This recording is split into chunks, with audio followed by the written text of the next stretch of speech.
The music is like another character in this movie.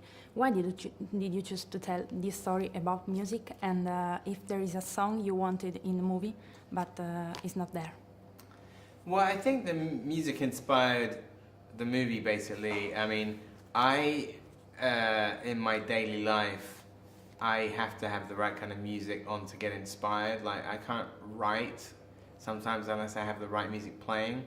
And so in a way, like, the character is taking that to its kind of extreme in terms of what if you had a character in a high stakes job, a high pressure job, like he's a getaway driver, but he can't like really drive that well unless he has the right music. So that was sort of the inspiration for the whole movie, was somebody who has to have the right music playing to do what he does best. And so, you know, the music obviously drives the entire movie.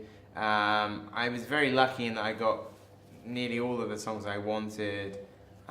Sometimes there were songs that were like just unclearable because they, you know, had samples in them that weren't cleared. But, you know, 95% of what was in the first draft of the script is still in the movie. And about the actors, what was the path who led you to choose that actors? Well, I think in the case of, you know, Ansel, Elgar and Lily James, they were both actors that were relatively new to me. I'd seen them in a couple of things, but they're both young actors who were just, you know, kind of making their names. And so that sort of came through the casting process, like sort of meeting like young actors and seeing if they were right for the roles. And I thought both Ansel and Lily were like perfect.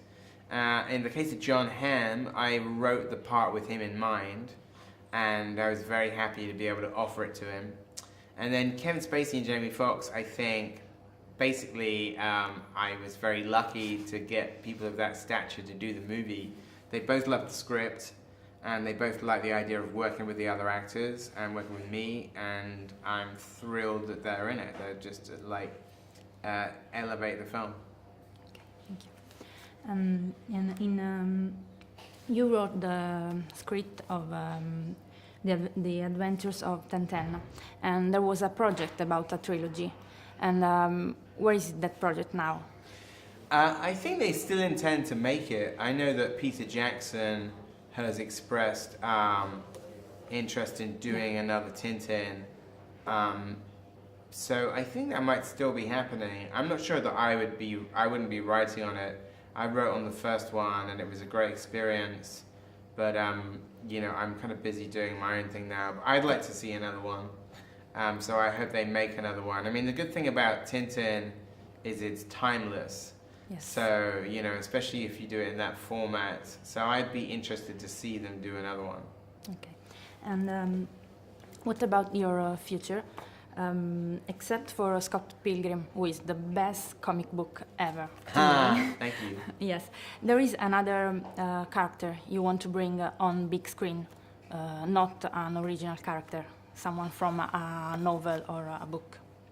That's a good question. I'm not sure, actually. There's some sort of like, you know, I think sort of I would like to kind of like write some other original material.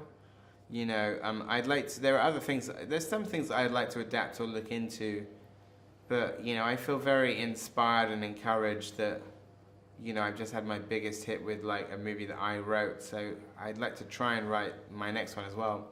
But that isn't to say that there aren't sort of things as adaptations that I would do, and I think it's just a case of finding what that is and starting on it. So once I've finished this press tour, I'm going to start thinking about what's next.